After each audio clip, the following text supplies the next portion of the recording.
Donc nous allons passer maintenant aux deux entreprises qui ont aimablement accepté de parler des workflows de production. La première société, c'est Oram VR avec Dame Mullen, donc, qui est CEO et Creative Director chez Oram VR. Donc il va parler sur la partie jeux vidéo. Pour info, lors du dernier Laval Virtual, ils ont reçu un prix, c'était sur la meilleure expérience interactive. Et VR, c'est ça. Voilà, donc eh bien, je t'invite à nous rejoindre. Merci. Bonjour à tous. J'ai pas préparé beaucoup de slides et je vais essayer de pas être trop redondant parce que je sais qu'on a dit déjà énormément de choses. Euh, pour que vous puissiez un petit peu comprendre d'où je viens, à la base, c'est 22, donc le 22 en chiffre romain, qui est un lab de recherche qu'on a fondé à plusieurs. On est 40 aujourd'hui pour vous dire à peu près, où on fait énormément de recherches à tout niveau, en intelligence artificielle, en tracking, en robotique. Donc on fait beaucoup d'algorithmes et on s'est intéressé à la VR il y a quelques années et comme c'est quelque chose qui était en train de monter, c'était très grandissant grâce à Google qui a fait énormément pour ça. On s'est lancé et on a fait énormément de recherches et on s'est dit bah tiens, pour subventionner notre propre lab, de faire du brand content. Donc on s'est lancé dans la réalité virtuelle pour les marques avant tout, pour la communication, le marketing. À la fois dans la vidéo et dans la 3D, dans la simulation. Et j'ai fait un beau petit graphique. Voilà à peu près sur comment on fonctionne, parce que je vais vraiment parler du workflow et toute l'approche qu'on a nous quand on travaille. On parle beaucoup d'images, donc un peu comme la caméra que VideoStitch va nous montrer tout à l'heure. Toutes ces caméras 360 qu'on a pu voir. Ça a commencé avec la photo il y a beaucoup d'années, puisqu'on l'utilisait déjà dans le secteur de la 3D, ce qu'on appelait l'HDRI. Apple, il y a déjà plus de 15 ans, faisait QuickTime VR, donc on avait déjà ces logiciels d'assemblage d'images pour retrouver des panoramas avant de faire de la full 360. On arrive aussi maintenant avec de la photogrammétrie. La photogrammétrie, pour ceux qui ne savent pas, c'est le fait avec des nuages de points et de la photo, d'assembler et de pouvoir, par exemple, toute cette salle-là, la scanner entièrement et pouvoir se déplacer dedans. C'est une réelle avancée et c'est ce qui, notamment dans Viveport, il y a des expériences assez extraordinaires à vivre, notamment dans les bureaux de Valve d'ailleurs, et dans une église, et on arrive à confondre, et c'est un peu ce que j'ai mis là, avec la 3D. Donc on peut avoir du réel, de la photogrammétrie, où on peut se déplacer, donc on a cet effet de parallaxe, de pouvoir, si je tourne la tête, bien voir derrière, mélanger des objets 3D, type des oiseaux, un fleuve, quelque chose qui pourrait être figé dans l'expérience qu'on est, et arriver avec ça à faire des expériences assez bluffantes. Pour moi, les plus forts dans les expériences passives, et quand je parle de passive, c'est le film, c'est-à-dire que je ne peux simplement que regarder autour de moi. C'est la société The Mill, donc de Technicolor, qui a fait avec Google le film qui s'appelle Help, sur Spotlight Stories. Je vous invite vraiment à le voir. Il y a même le making-of sur YouTube où vous pourrez voir comment ils composent à 360 en mélangeant donc le CGI, le computer graphic imaging et le réel. Nous, on va aujourd'hui, ce qui va aller beaucoup plus loin avec la réalité virtuelle, c'est à partir du moment où on passe dans le serious game ou le gaming, c'est-à-dire quand on va confondre ces choses, mais on n'est plus passif, on est actif. On l'a bien vu avec le touch, que d'un coup on n'était plus simplement devant notre télé à attendre un programme qui tombe, mais on pouvait déjà naviguer, avoir une réelle interaction. Là maintenant, avec les systèmes comme Vive, Cardboard à la visée ou avec des contrôleurs, on peut faire des POI, donc des Point of Interest, où on peut du coup choisir des points de vue. On n'est plus obligé d'être simplement une vidéo. On peut dans cette vidéo mettre des marqueurs, les viser, donc avec différentes manières, à la vue et au contrôleur, et se déplacer dedans. Ces systèmes-là, qui sont finalement de la téléportation, c'est ce qu'on retrouve énormément dans le gaming aujourd'hui. Et pourquoi j'ai voulu bien séparer les deux et montrer qu'il y avait du développement, c'est que on peut faire aujourd'hui de la 360 si on vient juste du monde du cinéma.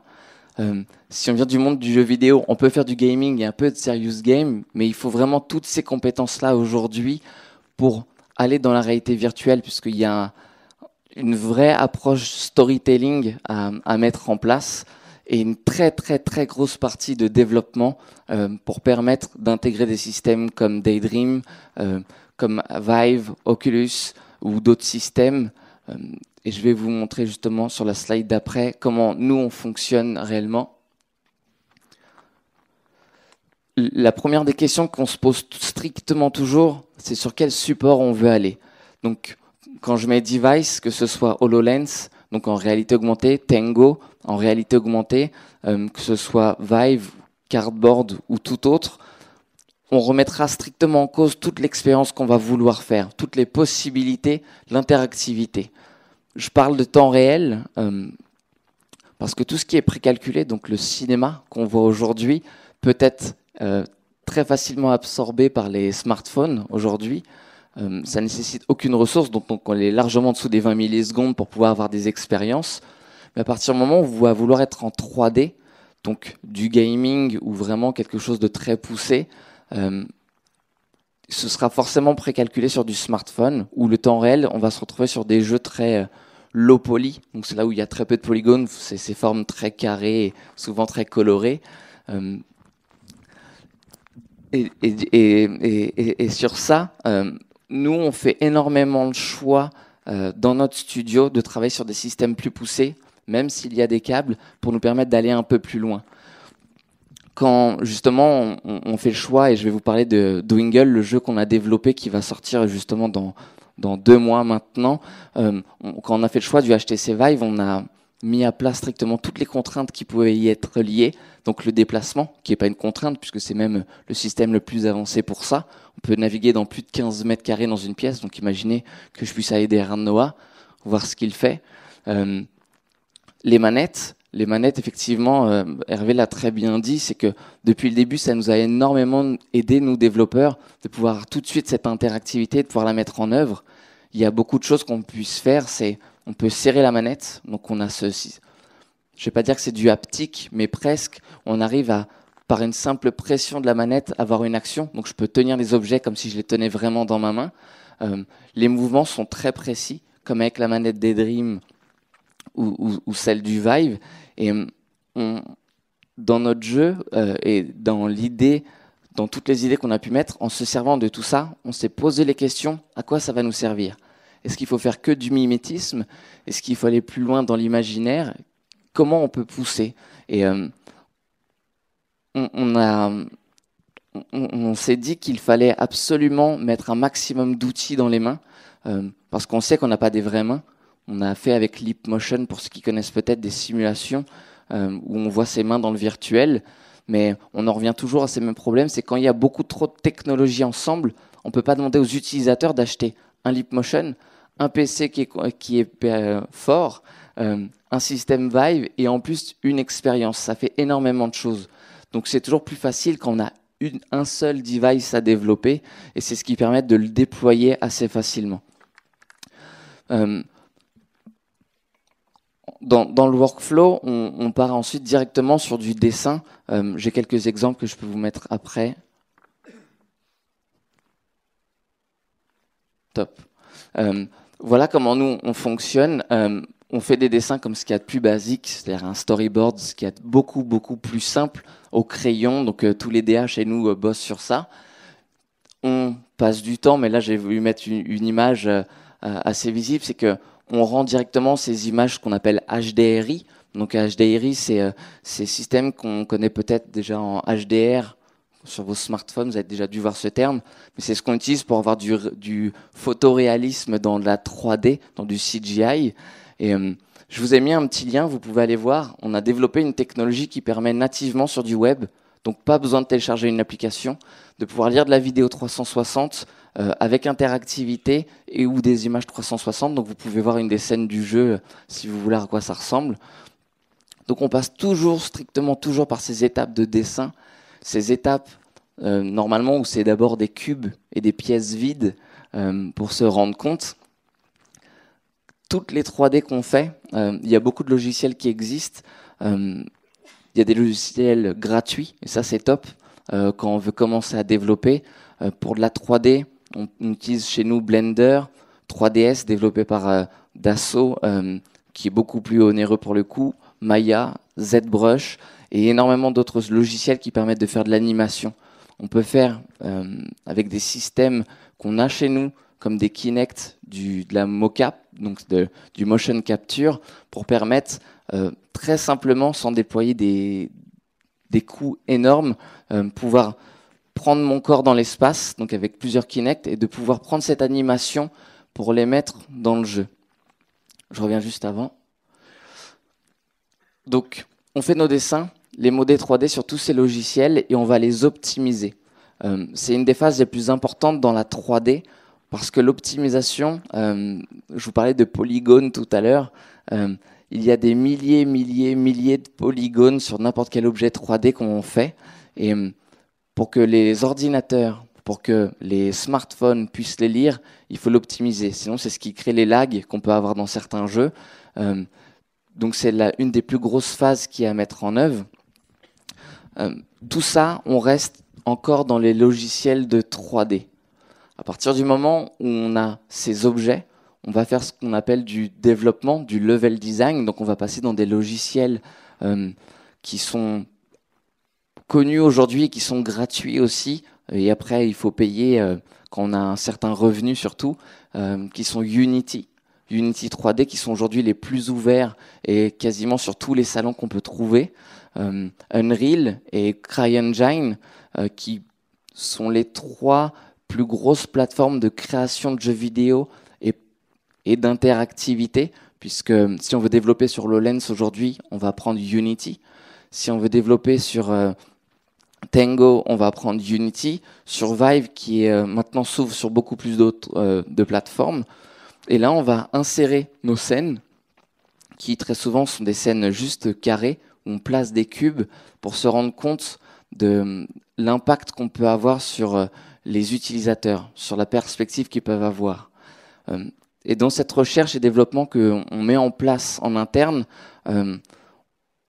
pour éviter de faire du mimétisme encore, et c'est ce qu'on voit souvent, c'est que même si je suis en VR, j'ai un menu 2D sous les yeux, et je dois encore, un peu comme avec ma souris, choisir oui ou non.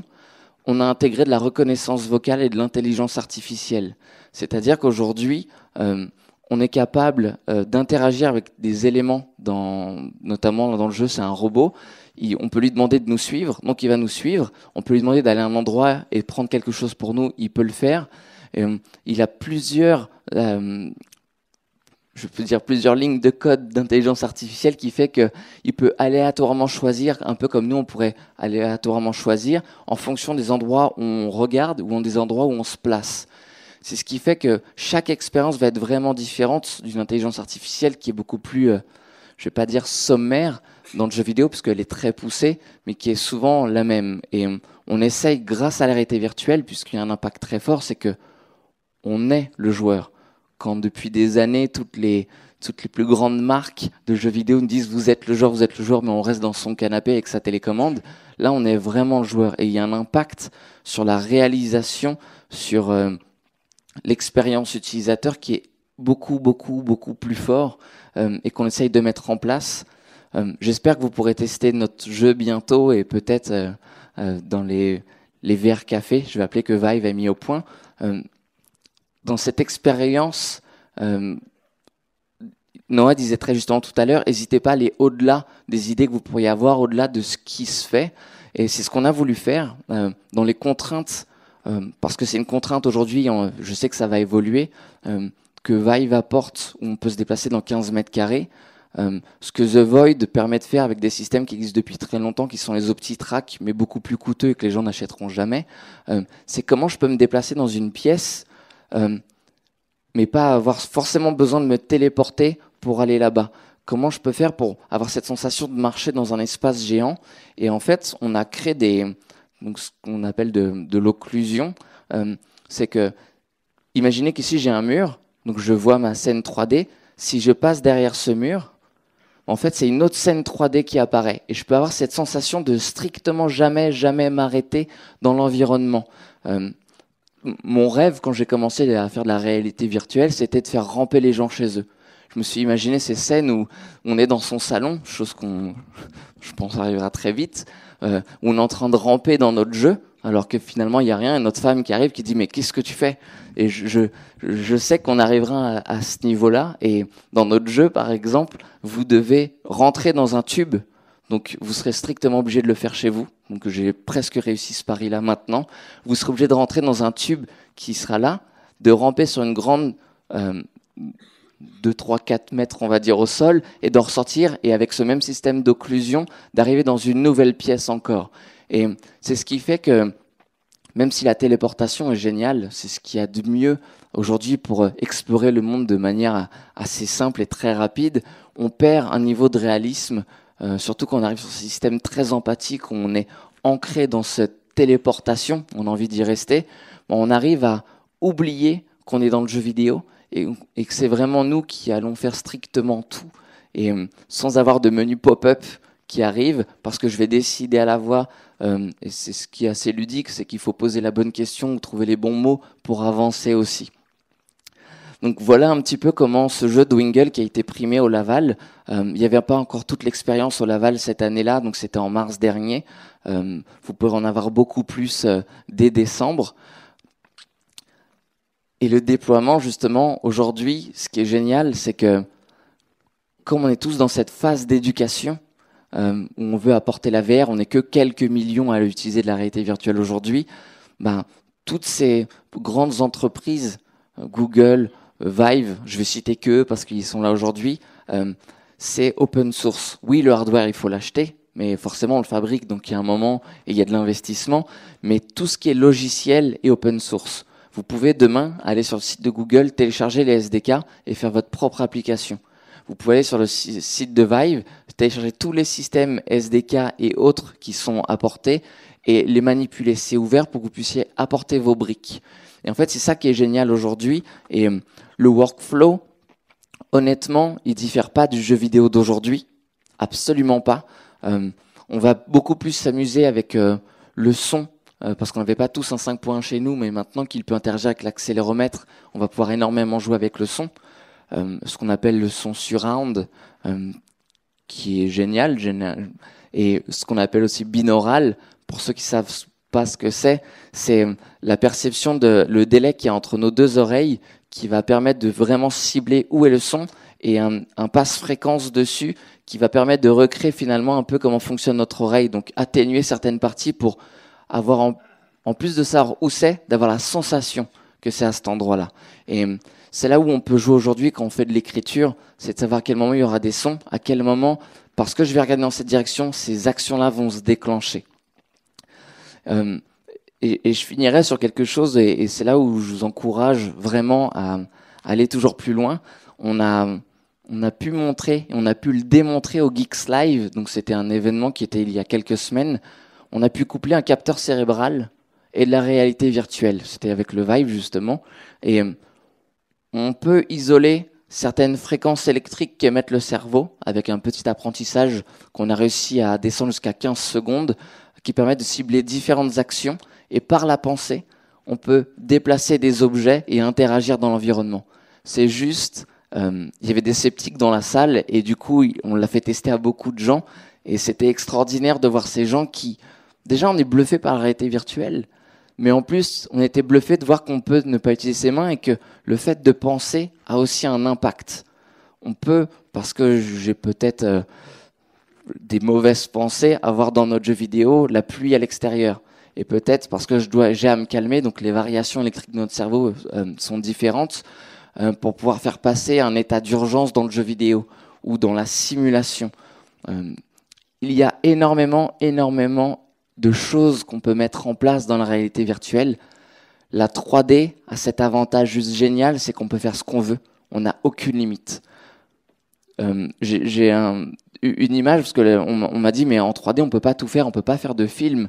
Et je sais plus comment s'appelle ce film, un super-héros rouge. Bref. Deadpool ? Comment ? Ouais, non, je sais plus. Bah, bref, c'est un truc récent. Je vais pas beaucoup au cinéma. Et en fait, il a été strictement tourné que sur fond vert. C'est-à-dire que tout ce qu'on voit, strictement tout ce qu'on voit, est de la 3D, c'est du CGI. Donc c'est pas du temps réel, c'est ce qui fait un niveau de réalisme très très très poussé. C'est ce que je disais tout à l'heure, mais on peut confondre les deux aujourd'hui, et ce qui fait qu'on peut être vraiment bluffé par énormément d'expériences. Je vous remets ces petites images parce que je devais surtout parler de ce système-là. Aujourd'hui, ce jeu, et pour que ce soit accessible, on a dû le repenser aussi. On sait que les coûts d'acquisition des systèmes sont onéreux. Même si on a déjà une PlayStation chez nous et qu'il faut redébourser 400 € pour un casque PlayStation VR, plus 50 € parce que c'est pas écrit, une caméra qui nous permet de traquer, plus 80 € parce que c'était pas écrit non plus dans la notice de Sony des manettes, on se retrouve avec un package assez onéreux et les jeux qui sont onéreux derrière. Vive, qui est... on dit aujourd'hui que c'est le plus cher, mais c'est le plus complet. Donc, si on fait un ratio de strictement tous, en fait, ils sont tous au même prix. Mais une plateforme beaucoup plus ouverte qui est Steam. Oculus est très, très fermé. Et après, tout ce qui est Android, c'est juste génial pour redéployer, puisqu'on peut pousser quelque chose et en 24-48 heures, c'est disponible. Et pour ce déploiement et pour que ce soit accessible, avec tous les business models qui existent aujourd'hui, on est parti sur des systèmes épisodiques.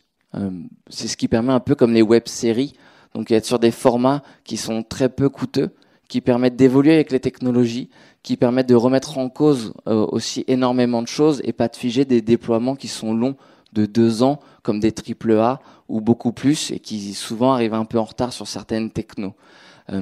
Donc, ce jeu que vous pourrez tester bientôt, on va essayer d'être présent à énormément d'événements à partir de décembre.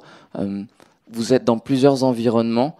L'idée, c'est d'augmenter tout ce qu'il y a. Donc, vous pourrez écrire sur les tableaux chez vous. Donc, plutôt que d'avoir une sauvegarde pour se souvenir de certaines choses, on veut pousser les utilisateurs à écrire chez eux ou à faire comme on fait chez nous, prendre des notes sur pas mal de choses pour se souvenir de choses à faire, peut-être dans une étape 2.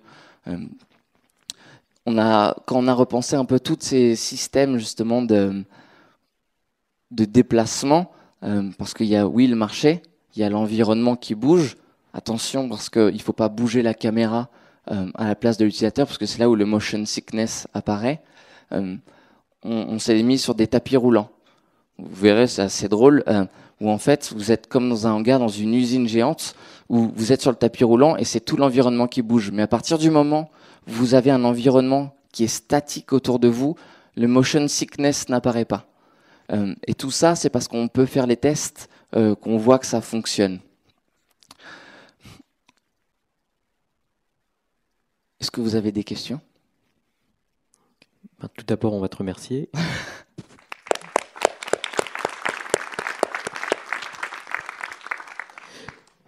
Donc, merci Damien, parce que ça a permis de vérifier effectivement que le développement d'applications réalité virtuelle côté gaming reprenait finalement les pipelines de production qui sont ceux du jeu vidéo. Est-ce qu'il y a néanmoins des outils particuliers que vous avez eu à développer spécifiquement dû au fait que c'était des applications en réalité virtuelle, ou pas du tout, vous êtes à 100% sur des pipelines. Est-ce que le jeu finalement pourrait sortir sur de la techno 2D classique ? Oui. En fait, c'est là où on se rend compte qu'on augmente juste le jeu. Où on a toujours rêvé d'être dans le jeu ou d'être dans le film. C'est ce qui nous permet de faire la réalité virtuelle. Les simulations restent les mêmes. On va travailler la 3D de la même manière. Par contre, c'est l'interaction qu'on va revoir. Parce que à partir du moment où c'est une manette ou un viseur, c'est pas la même chose que quand je peux le manipuler avec des contrôleurs encore aujourd'hui ou des systèmes Leap Motion qui sont capables de voir si je pince mes doigts, si je tourne la main, ou HoloLens qui permettent, parce qu'on a développé énormément sur HoloLens, d'afficher des menus ou de pointer ou d'agrandir avec des gestes beaucoup plus naturels. Donc c'est peut-être la partie interactive qu'on a revu, mais les logiciels sont les mêmes et le mode de création est le même. D'accord, merci. Est-ce qu'il y a des questions dans la salle ? Ok, j'escalade.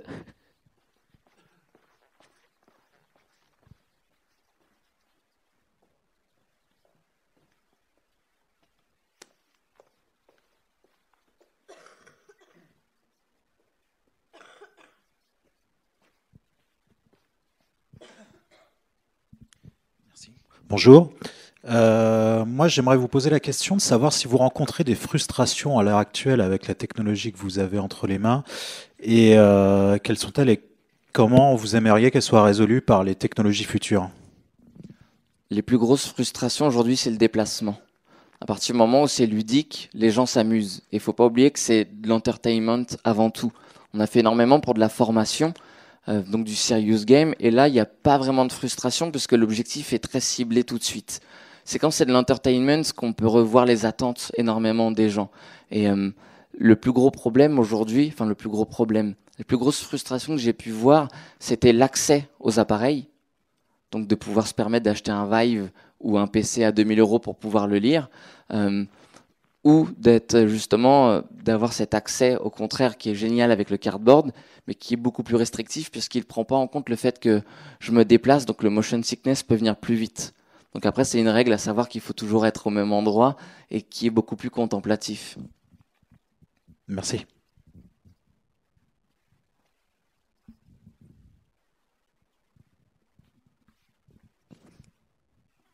Merci alors pour cette question. Pas d'autres questions?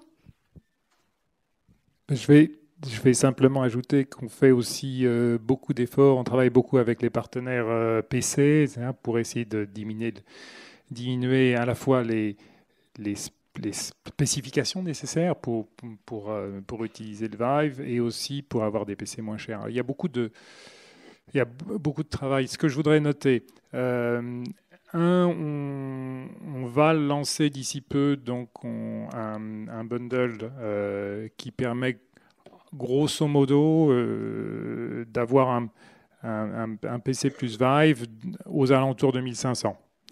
Oh. Donc tout compris. Deuxièmement, il y a beaucoup de constructeurs qui ont fait beaucoup d'efforts pour préparer des notebooks. Donc il y a une quinzaine, voire 17, je crois, notebooks qui ont été annoncés